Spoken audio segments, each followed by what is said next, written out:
औज़ुबिल्लाहिमिनश्शैतानिर्रजीम बिस्मिल्लाहिर्रहमानिर्रहीम। Dear students, अस्सलाम वालेकुम। 7th class science unit number 6। आज का जो टॉपिक है वो आइसोटोप्स के हवाले से है। और उससे पहले एक क्वेश्चन हम यहाँ पे करेंगे कि how sodium chloride is formed, कि सोडियम क्लोराइड कैसे बनते हैं। अब पिछले लेक्चर में आप लोग देख चुके हैं एटॉमिक स्ट्रक्चर मुख्तलिफ़ एटम्स के हवाले से। यहाँ पर अगर हम सोडियम का बनाएं तो सोडियम का एटॉमिक नंबर कितना होता है? 11 होता है। सोडियम का एटॉमिक नंबर 11 होता है।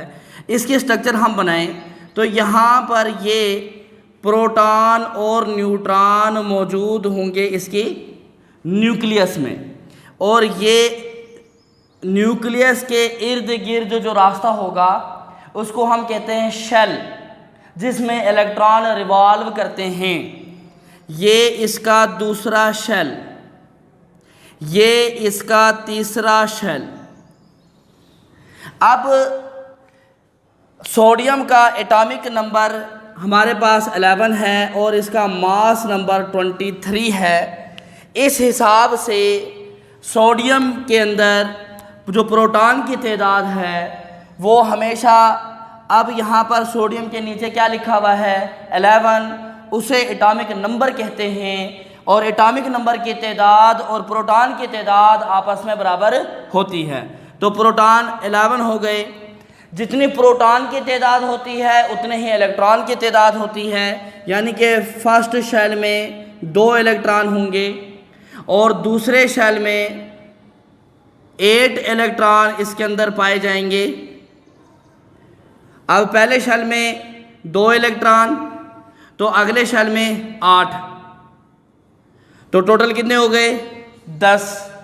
टोटल होने कितने चाहिए? 11। तो इसके थर्ड शेल में 1 इलेक्ट्रॉन थर्ड शेल में मौजूद होगा। और इसमें न्यूट्रॉन की तादाद कितनी होगी? न्यूट्रॉन की तादाद और प्रोटॉन की तादाद को जमा कर दें तो क्या आना चाहिए? 23। तो प्रोटॉन 11 है तो न्यूट्रॉन कितने होंगे? 12। ये हमने सोडियम के एटॉमिक स्ट्रक्चर बना ली। इसके साथ हम बनाते हैं क्लोरीन के एटॉमिक स्ट्रक्चर। क्लोरीन का एटॉमिक नंबर 17 और मास नंबर 35 है।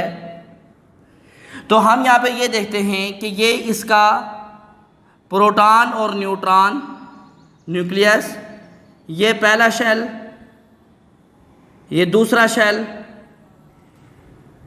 ये तीसरा शेल। अब क्लोरीन के नीचे क्या लिखा हुआ है? 17 लिखा हुआ है। 17 उसका एटॉमिक नंबर है।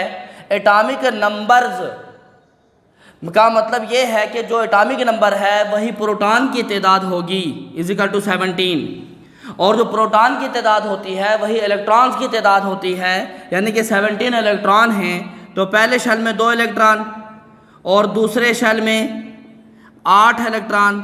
टोटल कितने हो गए? 2 और 8 10। और तीसरे शेल में 7 इलेक्ट्रॉन। अब यहाँ पर इसका मास नंबर 35 है। मास नंबर जो होता है प्रोटॉन और न्यूट्रॉन को जमा करने से आता है। तो प्रोटॉन की तादाद 17 है, 17 में क्या प्लस कर दें? 35 आएगा। तो न्यूट्रॉन की तादाद 18। यहाँ तक अभी हमने सोडियम की और क्लोरीन की एटॉमिक स्ट्रक्चर फाइनल की है। अब sodium wants to stable and chlorine also want to be stable. दोनों स्टेबल होना चाहते हैं। और आप जानते हैं कि जो सबसे बाहर वाला शेल होता है उसको कहते हैं आउटर मोस्ट शेल। अगर आउटर मोस्ट शेल में अगर 1 इलेक्ट्रॉन हो या 2 इलेक्ट्रॉन हो या 3 इलेक्ट्रॉन हो तो वो एटम क्या करेगा? अपने इलेक्ट्रॉन को लूज कर देगा स्टेबल होने के लिए। और जिसके आउटर मोस्ट शेल में 5 होंगे, 6 होंगे या 7 होंगे तो वो स्टेबल होने के लिए इलेक्ट्रॉन को गेन करते हैं। अब इसके सोडियम के आउटर मोस्ट शेल में सिर्फ 1 इलेक्ट्रॉन मौजूद है और ये अपना 1 इलेक्ट्रॉन को क्या करेगा? लूज कर देगा। और 1 इलेक्ट्रॉन को लूज कर देने से इस पर कैटाइन आएगा। यहाँ पर इलेक्ट्रॉन 10 हो जाएंगे, प्रोटॉन 11 हो जाएंगे। तो सोडियम के ऊपर पॉजिटिव चार्ज हो जाएगा। तो सोडियम Na+ हो गया। प्लस लिखने का मतलब ये है कि ये अब स्टेबल हो चुका है, ये अब आयन बन चुका है। और इसके साथ क्लोरीन की अगर हम बात करें तो क्लोरीन के आउटर मोस्ट शेल में 1 2 3 4 5 6 एंड 7 इलेक्ट्रॉन मौजूद हैं। तो अब ये क्या करेगा, ये यहाँ से खारिज किया हुआ इलेक्ट्रॉन ये यहाँ पर एक इलेक्ट्रॉन को गेन करेगा और ये गेन करके अपने आप को स्टेबल करेगा, 8 इलेक्ट्रॉन मुकम्मल कर देगा। इसका ये वाला शेल ख़त्म हो जाएगा क्योंकि एक इलेक्ट्रॉन मौजूद था वो उसने लूज़ कर दिया, वो ख़त्म हो जाएगा। बाकी 8 इलेक्ट्रॉन सेकंड शेल में मौजूद हैं और इसके आउटर मोस्ट शेल में भी 8 इलेक्ट्रॉन हो गए। लेकिन यहाँ पे क्लोरीन ने एक इलेक्ट्रॉन लिया, ये एनाइन होगा, इसके ऊपर नेगेटिव चार्ज आएगा। क्यों? क्योंकि यहाँ पर प्रोटॉन 17 इलेक्ट्रॉन 17 थे तो चार्जेस स्टेबल थी। लेकिन जब उसने एक इलेक्ट्रॉन गेन कर लिया, इलेक्ट्रॉन को गेन करने से इलेक्ट्रॉन पर नेगेटिव चार्ज है तो इस पूरे एटम पर नेगेटिव चार्ज ज़्यादा हो जाएगा, एनाइन होगा। चूँकि ये एक इलेक्ट्रॉन हासिल करता है तो यहाँ पे -1 लिखेंगे और इसको Cl-1 लिखा। अगर कहीं पर यूँ लिखा हुआ हो खाली Cl और Cl-, इन दोनों में फ़र्क है। फ़र्क ये है, ये क्लोरीन का आइटम अपने पूरे 17 प्रोटॉन 17 इलेक्ट्रॉन के साथ मौजूद है, ये स्टेबल नहीं है ये। लेकिन Cl-1 जो है ये अपना एक इलेक्ट्रॉन गेन करके आउटर मोस्ट शेल को कंप्लीट करके ये आयन बना चुका है, ये स्टेबिलिटी की तरफ आ चुका है। अब यहाँ पे सोडियम आयन और क्लोरीन आयन आपस के अंदर इनके पॉजिटिव और नेगेटिव चार्ज एक दूसरे को अट्रैक्ट करेंगे और ये बन जाएगा NaCl। इस तरीके से ये कंपाउंड बनता है जिसको हम सोडियम क्लोराइड कहते हैं और इस सोडियम क्लोराइड को हम टेबल साल्ट भी कहते हैं। यानी कि हम आम तौर पर अपने घरों में जो नमक इस्तेमाल करते हैं वो सोडियम क्लोराइड होता है। दुनिया में जो भी चीज़ जितनी भी चीज़ें हम इस्तेमाल करते हैं वो किसी न किसी एटम की मिलकर बनी हुई होती है। तो इसके आंसर में आपने यहाँ पे लिखना है सबसे पहले कि 1 electron transfer from sodium atom. Sodium atom के ऊपर जो एक यहाँ पर जो इलेक्ट्रॉन मौजूद था वो ट्रांसफ़र कर देगा टू क्लोरीन एटम की जानिब। और नंबर 2, आफ्टर लूजिंग 1 इलेक्ट्रॉन, एक इलेक्ट्रॉन लूज करने के बाद सोडियम बिकम सोडियम आइन, सोडियम जो है वो सोडियम आइन बन चुका है।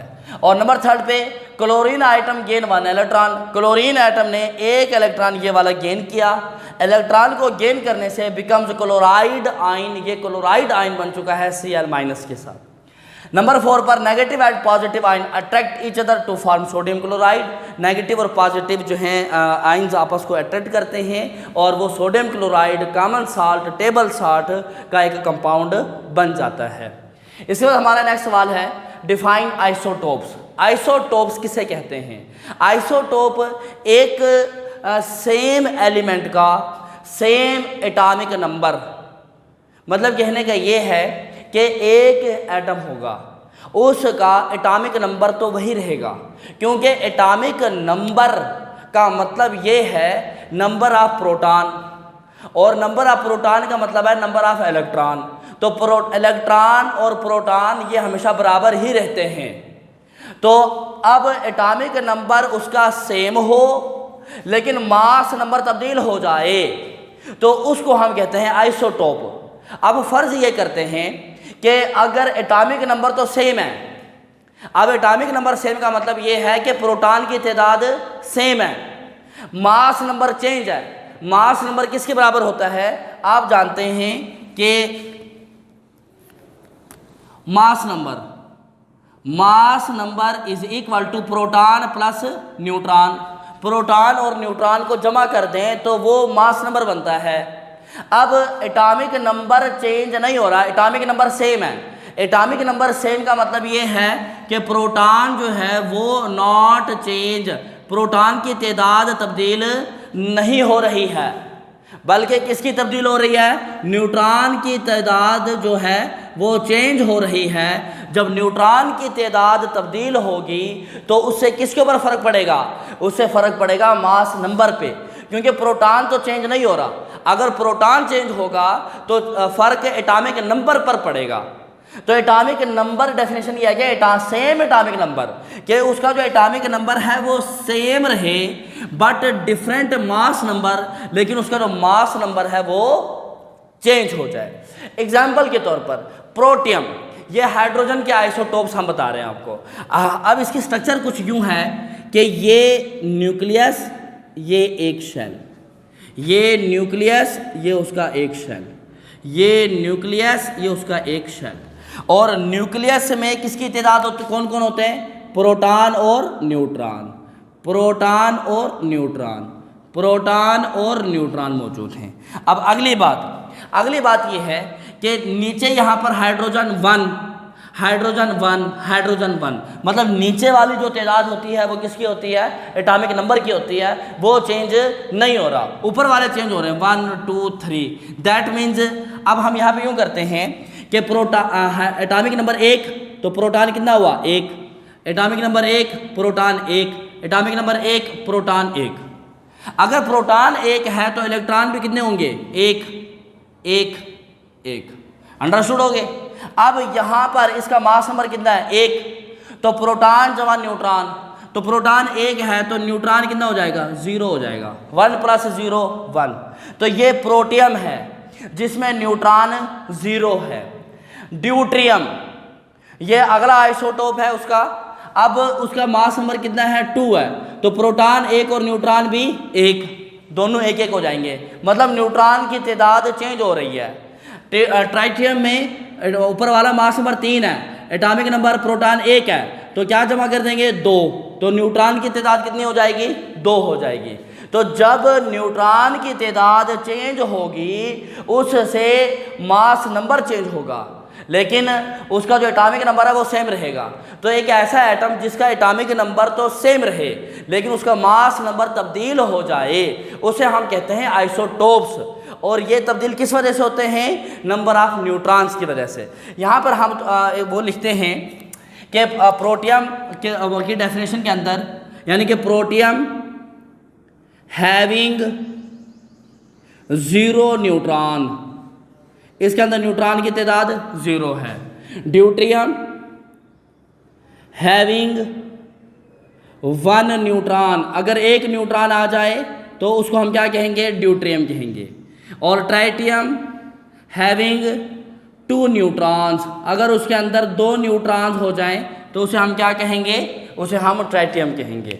यानी कि अगर आपको प्रोटियम की डेफिनेशन भी करनी पड़ती है तो आपने ये कहना है कि protium is an isotope of hydrogen in which 0 neutron.